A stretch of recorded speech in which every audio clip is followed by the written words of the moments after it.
Here we have a question from Noreen. Hi Sheila, I'm carrying a burden for my children. All three of them seem to be going down the wrong path. The two eldest, who are 31 and 30, both dropped out of college. One of them did not even finish high school. My youngest, who's now 21, went to a Christian school for 9 years and did very well. But he's doing the same thing. He's not finished high school and is hanging around with the wrong friends and basically doing the wrong thing. He's hooked on alcohol and weed, and although I've tried I can't seem to stop this from happening.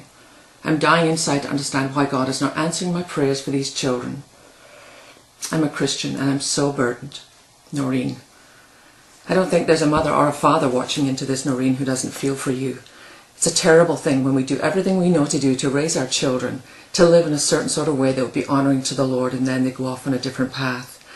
You know, Barry and I just have one child, Christian, who's 12 at the moment, and we do everything that we know to do. We send him to a Christian school, we make sure he's in a good church, a good Sunday school group. But ultimately, at one point, Christian will make his own choices in life. And all we can do as parents is to keep loving them and to keep praying. I realize that in God's economy, Christian's on God's timetable and not mine.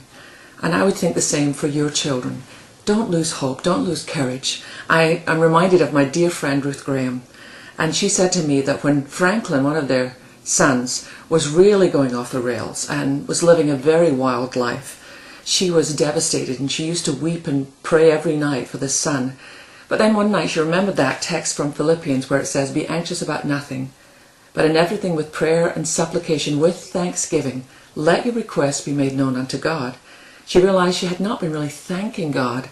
So she changed the way she prayed. And as she prayed for Franklin from that point onwards, she began to do it with a prayer of thanksgiving, that God was in control.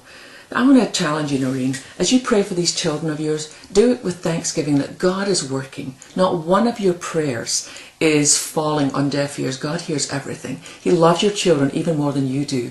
And I believe that in God's time, you will see some amazing things happen. But don't give up hope. Don't give up courage.